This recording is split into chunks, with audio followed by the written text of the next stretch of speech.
que estoy persuadida que entre más nos acercamos a Dios, más se nos notan las imperfecciones, ¿verdad que sí? Amén.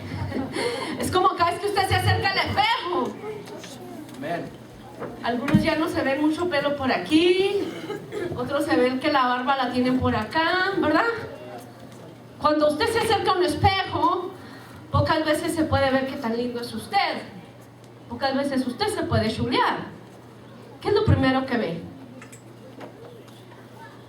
Ve las verrugas, ve lo que no tiene bien en su lugar, ¿verdad? Bueno, mientras usted más se acerca a Dios, créame lo que Cristo es como un espejo, que entre más se acerca, más se ve uno. Yo quiero predicar en esta tarde un mensaje que nació aquí, ayer en la mañana, ayer sábado en la mañana, a la 1 de la mañana, estamos en una vigilia preparando el encuentro de mujeres, y el Espíritu Santo de repente trajo una palabra que empezó a dar tantas vueltas en mi espíritu. Yo le decía, ¿esto meramente nomás es para un encuentro o es verdaderamente un mensaje de la iglesia? Y cuando yo me fui a mi casa, no podía dormir, no me dormí como hasta las 4:30 de la mañana, porque era un constante, era como mi espíritu estaba, mire, alrededor de la palabra así estaba mi espíritu. Yo decía, Dios mío, nomás porque sé que me amarré las trompas, si no yo pensaría que estaba embarazada, ¿eh? Pero es una palabra tan linda que lo quiero invitar a Lucas capítulo 10. Vamos a ver una parábola muy común, algo que nace en el corazón de aquel que ama. Y sé que serán días donde seremos confrontados con las carencias que tenemos, ¿sabe? Pero qué lindo que Él lo está sacando a relucir para poder nosotros trabajar en ello. Lucas capítulo 10, versículo 25. Y esto es una predicación enseñable, quiero que sepa, porque tenemos que notar varios aspectos de aquí. ¿Ya estamos ahí? 10:25. Dice, ahí conmigo, dice: he aquí un intérprete de la ley se levantó y dijo. ¿Quién era un intérprete de la ley en los tiempos de Jesús? Alguien que estaba muy bien enterado, lo que hoy se le conoce como un maestro en la palabra. Ese era este tipo de personaje, alguien que se sabe la Biblia muy bien, pero no tiene revelación. Alguien que posiblemente pudimos haber ido a un instituto bíblico, pero el Cristo no se nos reveló a nosotros. Lo aprendimos a conocer doctrinalmente y teológicamente, pero no revelado. Entonces cuando a usted se le revela es el cambio, ¿ve?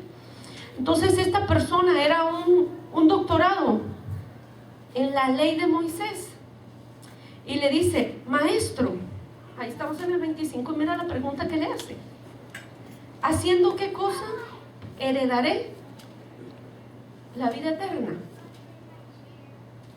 ¿Sabe que los hijos no necesitan hacer nada para heredar, verdad que no?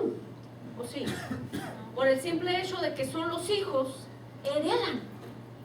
Entonces viene esta persona sin identidad divina, porque no tenía identidad de Dios, y le dice: maestro, ¿qué tengo que hacer para heredar lo que Dios ya dio?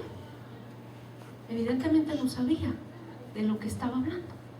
¿Y qué era la vida eterna? Mucha gente solamente la divide en dos secciones: me voy al infierno, me voy a la gloria. Sencillo, pero la vida eterna es más que eso. Es más que estar en un lugar de tormento, atormentado siempre, o estar reinando con Cristo por la eternidad.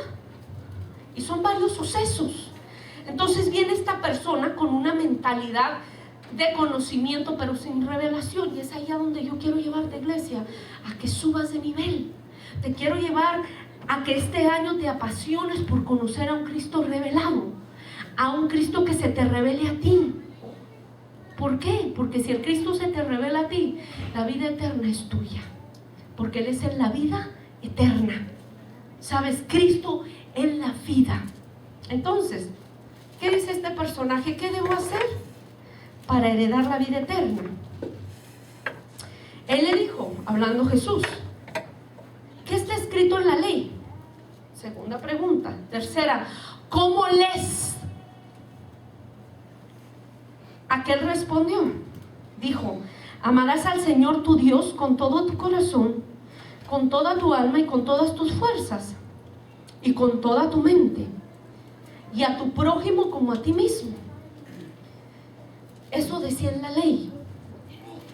El versículo 28 le dice, y le dijo, bien has respondido, haz esto y vivirás. Herencia tiene que ver con vida, herencia tiene que ver con vida. No me cierren la Biblia, por favor. Herencia tiene que ver con vida, seguro que sí. Porque si a usted, su papá le hereda 20 millones, ¿cómo va a vivir usted? ¿Se acuerda de su pastora, verdad? ¿Cómo va a vivir? Demasiado bien. Herencia tiene que ver con vida. Herencia tiene que ver con tu nivel de vida. Si a ti te heredan 2 vacas flacas y enfermas, tienes que trabajar para engordarlas. Pero si te entregan todo un quintal de vacas, no tienes que hacer nada más que se reproduzcan, ¿verdad? Entonces, herencia tiene que ver con vida. Punto número 1 que yo quiero traerle. Herencia tiene que ver con vida. Entonces, versículo 29 dice aquí, pero él, o sea, el hombre el maestro de la ley, queriendo justificarse, ¿a quién? Haciéndose como digo yo los chivolocos, ¿verdad? Como que nada está pasando aquí. Pasó todo el tormento y yo, ¿verdad? Entonces dice, queriendo justificarse a sí mismo, dijo a Jesús, ¿quién es mi prójimo? ¿Verdad? Oiga, se sabía la Biblia al revés y al derecho, pero nunca supo el que tenía aquí al lado que era su prójimo. ¿Ven lo que es la teología sin revelación? ¿Ven lo que es leer la escritura sin tener una revelación de lo que uno lee, verdad? Entonces Jesús viene en el versículo 30 y lo lleva a esta parábola y le dice, respondiendo Jesús, y yo quiero que noten la clase de la mente de Cristo. ¿Quién es el que habla? Jesús. No está hablando el Cristo, porque el Cristo todavía no tenía plenitud. Está hablando el Jesús. En todos los evangelios, en los 4 evangelios sinópticos, está hablando el Jesús, no el Cristo. Acuérdense. Entonces dice, respondiendo Jesús dijo, un hombre descendía de Jericó, de Jerusalén a Jericó, y cayó en manos de ladrones, los cuales le despojaron e hiriéndole, se fueron, dejándole ¿cómo? Ok, vamos a ver cómo este hombre, véngase conmigo, ve desde qué posición nosotros vemos esta parábola. Jesús le dijo, súbete acá que te quiero enseñar cómo se ve de este lado lo que tú ves desde aquel lado. El hombre le dice, ¿quién es mi prójimo? Y Jesús le dice, ven que te voy a enseñar quién es tu prójimo. Entonces le dice, venía un hombre de Jerusalén a Jericó. Ya me cuenta que va una persona de aquí de Lafayette a Longmont. Okay, vamos a poner este ejemplo vivido. Entonces, en el trayecto de Lafayette a Longmont, llegan unos ladrones, oigan, le asaltan, ¿y qué más? Le golpearon a casi dejarlo medio muerto, al desventurado este. Estaba desventurado. ¿Por qué desventurado? Porque imagínense, no nomás que le quitaron todo el dinero, también casi le quitan la vida. Dígame si esa no es desventura. Lo opuesto a la vida. Vea, la desventura es lo opuesto a la vida. ¿Por qué la desventura es lo opuesto a la vida? Porque aquí casi le quitan la vida y el otro está preguntando, ¿qué debo de hacer para tener vida? Entonces Jesús viene y le dice, venga conmigo. Entonces le dice, aconteció que descendiendo un sacerdote por aquel camino y viéndole, pasó de cómo. Oh my God, aquí en la iglesia nos tenemos que avergonzar. ¿Quién es el sacerdote? Yo tengo un concepto muy alto de un sacerdote y no meramente tiene que ver con un sacerdote de la iglesia católica. Yo me estoy refiriendo a cualquier hombre que tenga un oficio delante de Dios. Aquel hombre que viene y se presenta y ministra a Dios. Oiga, pasa el hombre con sus vestiduras largas, y no fue capaz de pararse al ver a aquel desventurado. Yo le preguntaba al Señor, ¿qué tipifica el sacerdote? Y me decía, es aquel que se excusa en sus vestiduras, en lo que él tiene, para no poderse parar a atender a alguien. Es aquel que dice, es que tengo que hacer esto, tengo que hacer lo otro. O yo ya tengo una posición en la iglesia, no me puedo detener. Oiga, a nosotros son a los que más se nos demandan, por si usted no sabe. Y más se nos demandará en aquel día y desde este día en adelante.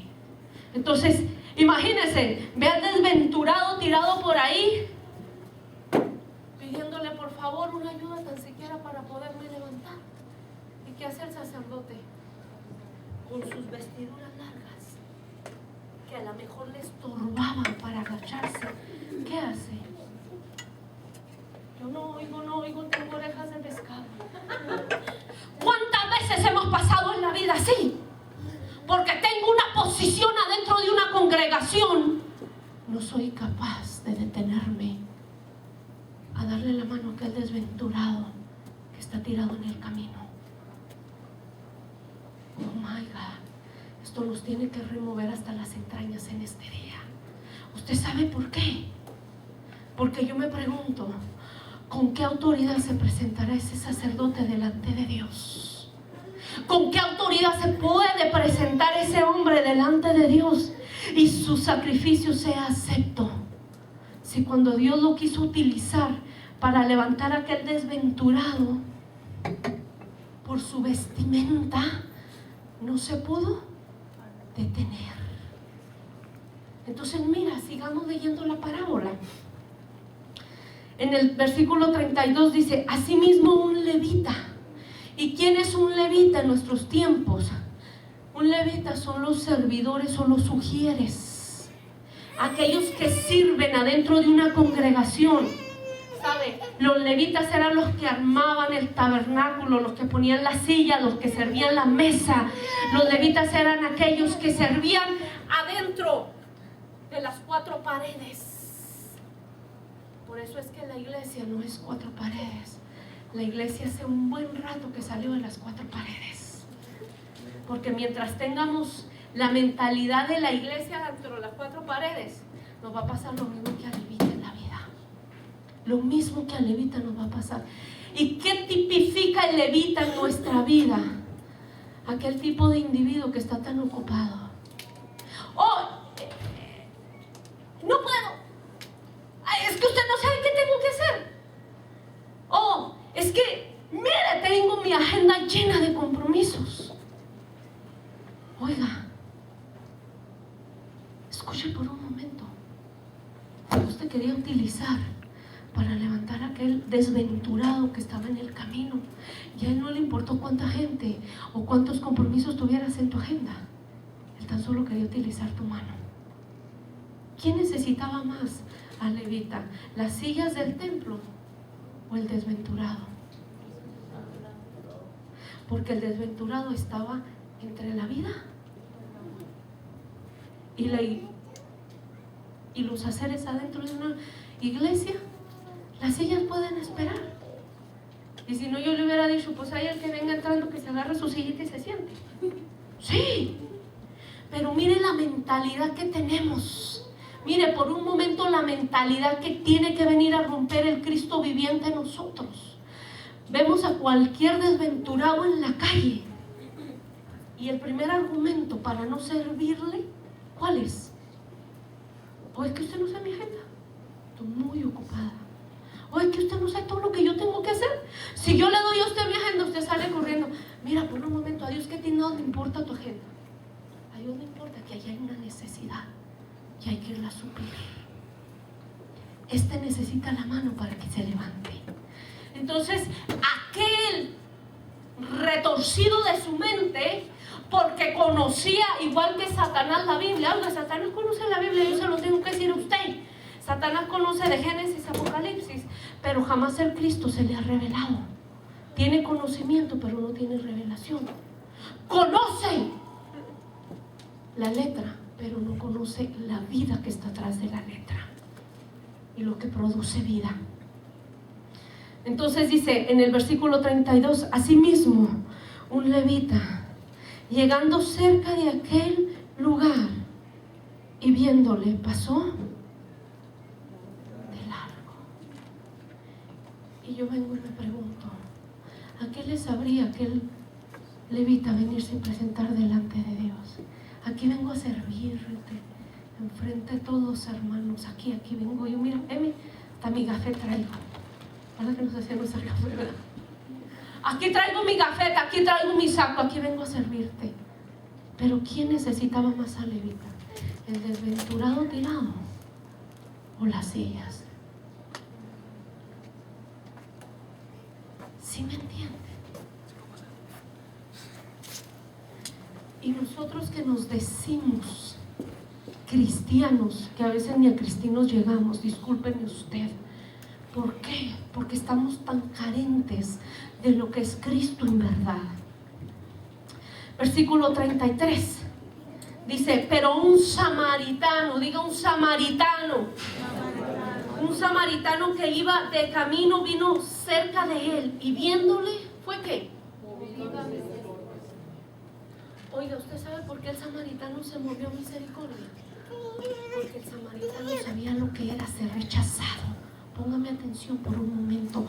¿Usted sabe lo que se siente ser rechazado?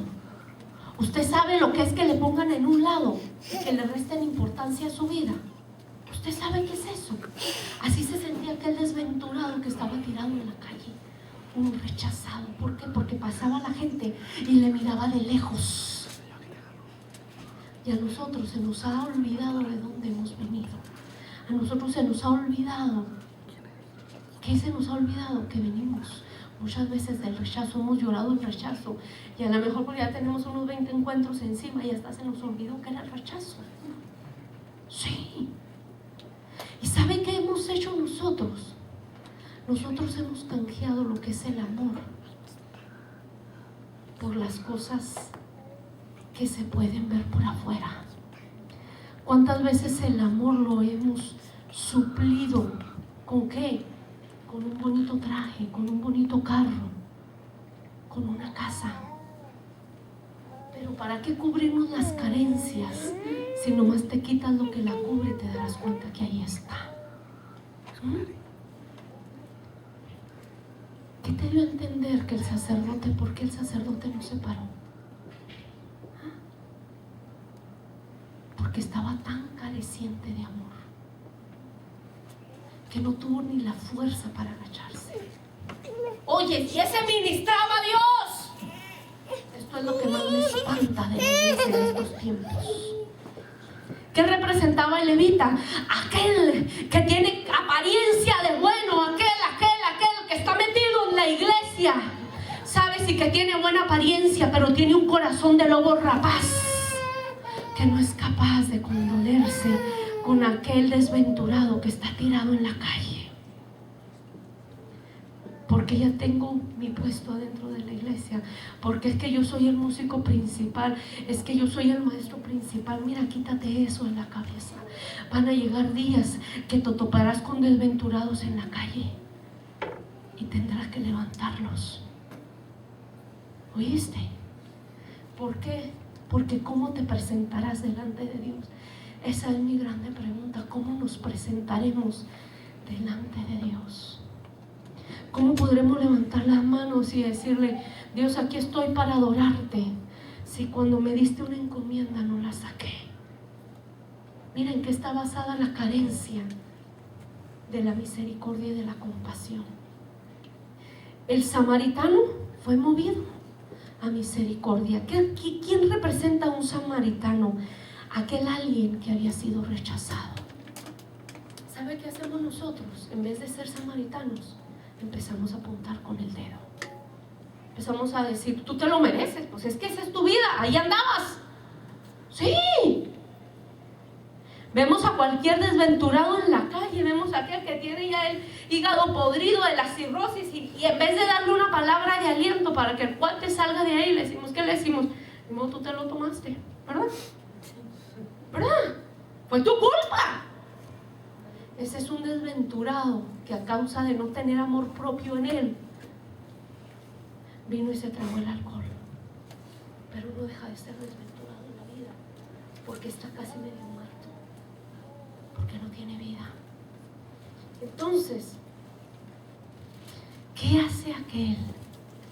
¿Qué hace aquel? En el versículo 34, y estamos hablando del samaritano, aquel que viene de una raza judía, pero es rechazado por los mismos judíos. Aquel que se tiene que sentir como huérfano siendo judío. Aquel que es marginado a los lados. Por eso yo le digo, a nosotros se nos ha olvidado de dónde hemos venido, ¿sí o no? Se nos ha olvidado de dónde Dios nos ha sacado. Se nos ha olvidado que un día llegamos con una mano atrás y otra adelante a esta nación. Bien tremendo que Dios nos está corrigiendo en estos días. Dice, y acercándose, mire lo que hizo el samaritano, aquel que todavía traía vívido el rechazo en él, aquel que supo que era. Dice, y acercándose, vendó, mira, las vendó. ¿Y qué más?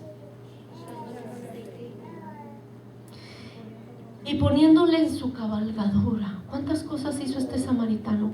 Hizo 4 cosas. Oyes, que está potente. Punto número 1, le vendó sus heridas. Y no nomás que se las vendó, no nomás que le puso una venda, le echó vino y aceite.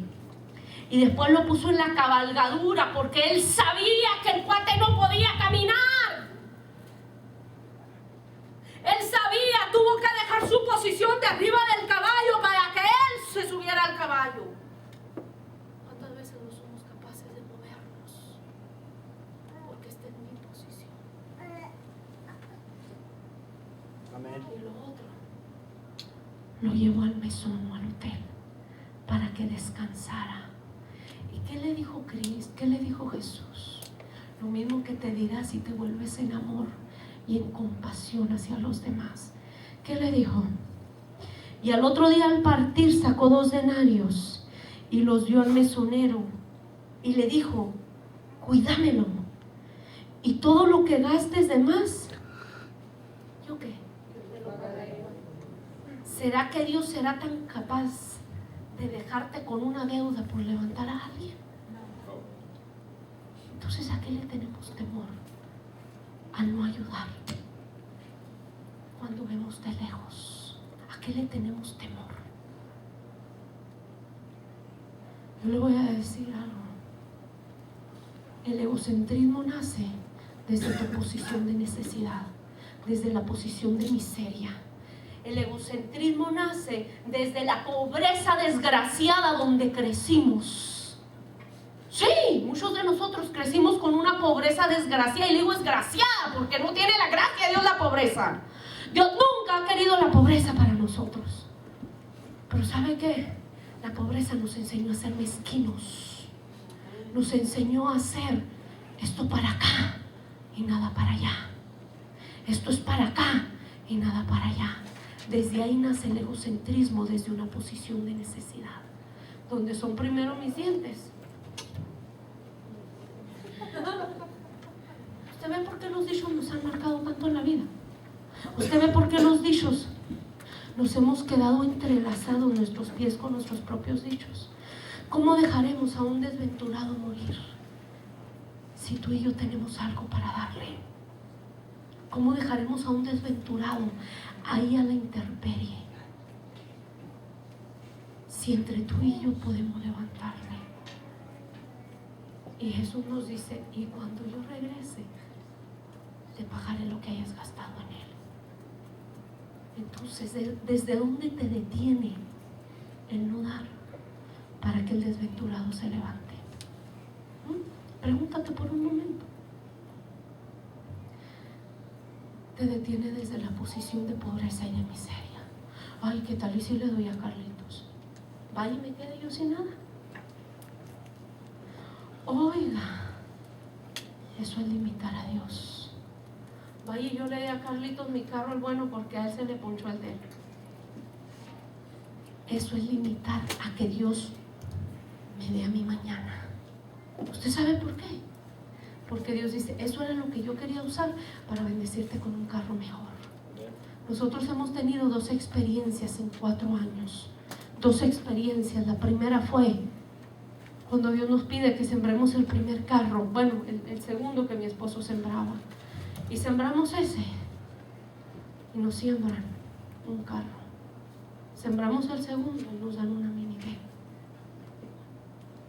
Pero si hubiéramos cerrado el corazón a aquel que lo necesitaba en aquel día, no hubiéramos estado en la primera lista para que Dios nos dijera, ahí te va, por haber confiado en mí, por no haber retenido lo que tenías.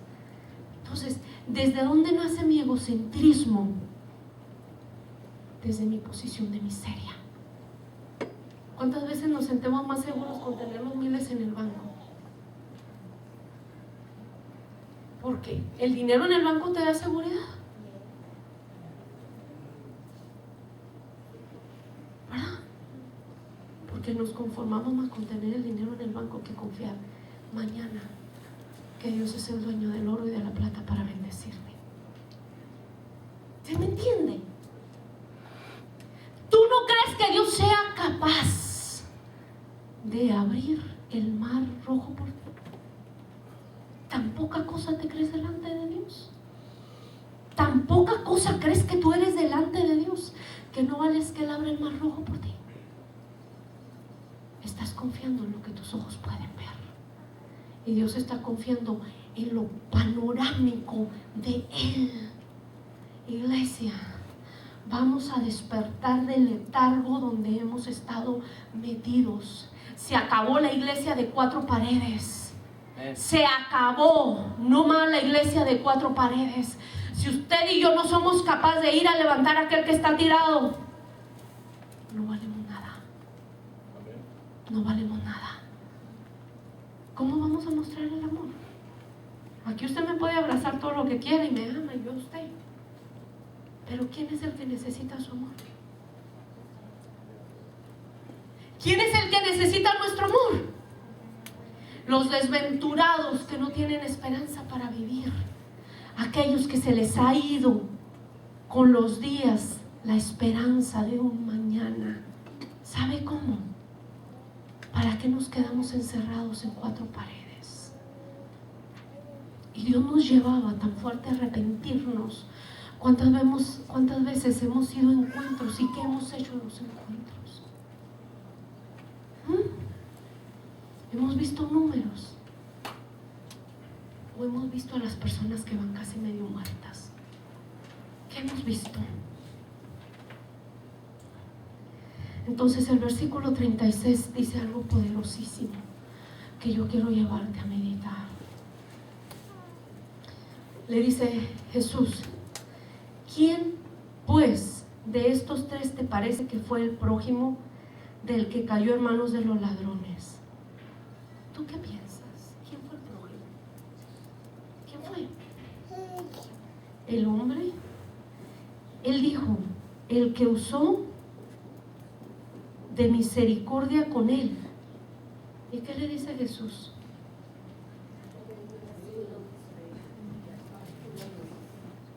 ¿Por qué nos cuesta ir a levantar a los desventurados? ¿Sabes dónde está la llave? ¿Por qué nos cuesta ir a levantar a los desventurados? Porque no amamos en verdad. Es muy fácil decirle a Dios te amo, porque al cabo Dios me escucha siempre, pero y si me pide que le ame, pues como quiera, ¿verdad? Pero el amor se manifiesta en una entrega. Entonces, ¿qué le dice Jesús? Ve tú y haz lo mismo. ¿Cómo no inclinas tu rostro? Eres aquel sacerdote que tienes una apariencia, pero que a veces eres incapaz de que te duela lo que le está pasando al que tienes al lado tuyo. quién tú eres en esta tarde. Hay solamente 3 tipos de personajes en esta historia. ¿Quién tú eres? Aquel que me cuesta moverme de mi posición. Aquel que no puedo agacharme porque mis vestimentas no me permiten agacharme.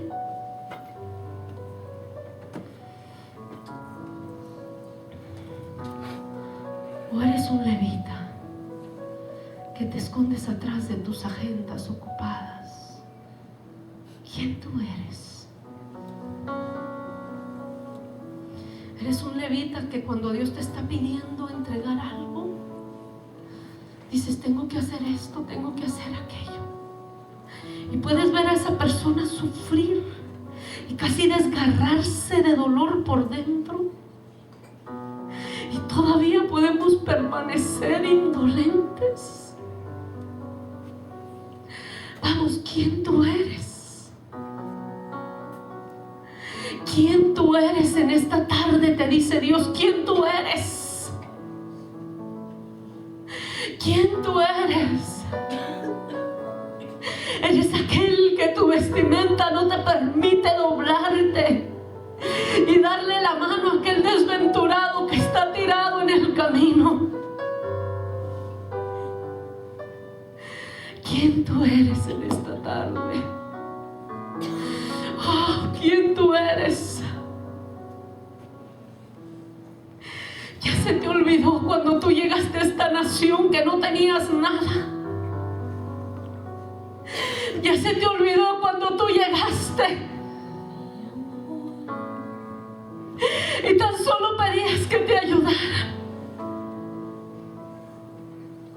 Ya se te olvidó el día que llegaste a esta nación sin nada entre tus manos, más que un costal lleno de sueños para lograr. Ya se te olvidó, porque Él te lo va a recordar en esta tarde. Ya se te olvidó